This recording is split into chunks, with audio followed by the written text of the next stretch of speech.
Remy. Our next fellow is Abdel Aziz Hali from Tunisia. Abdel Aziz works on the international news desk of Le Presse. He has reported on social change and the upheavals in his country. He won Monaco's Anna Linde Award for his article, Once Upon a Time, Two Revolutions. He has degrees in science from the Faculty of Science at Tunis and has lectured in this field. Good afternoon, ladies and gentlemen. To sum up my experience as a part of this fellowship, I have not found better than this wonderful quote from Dag Hammarskjöld himself, who said, "Never measure the height of a mountain until you have reached the top. Then you will see how low it was."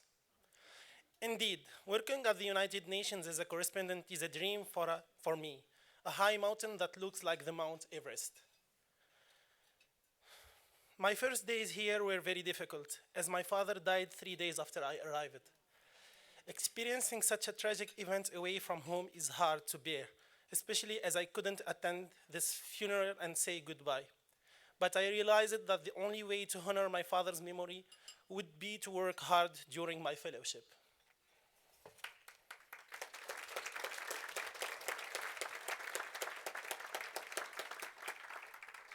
Certainly, the news in the Security Council caught my attention, especially since my fellowship coincided with major events such as the extraordinary meeting on Ebola and the high-level summit on foreign fighters of Daesh, requested by President Obama.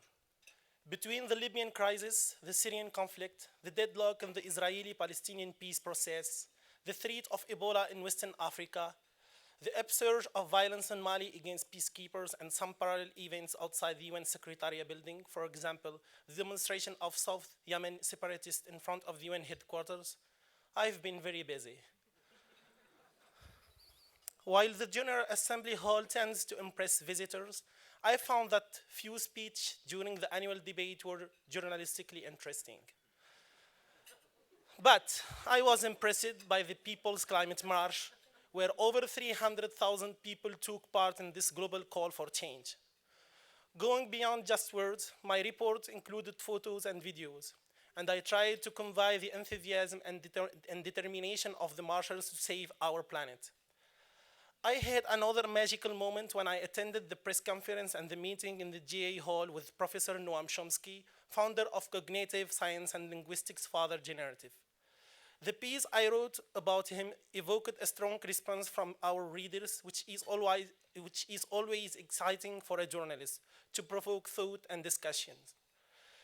Between sadness and gladness, I will say that I spent many great moments in the company of wonderful people.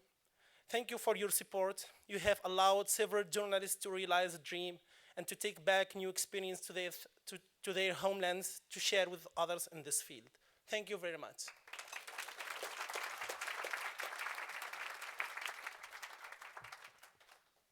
Thank you, Abdel Aziz.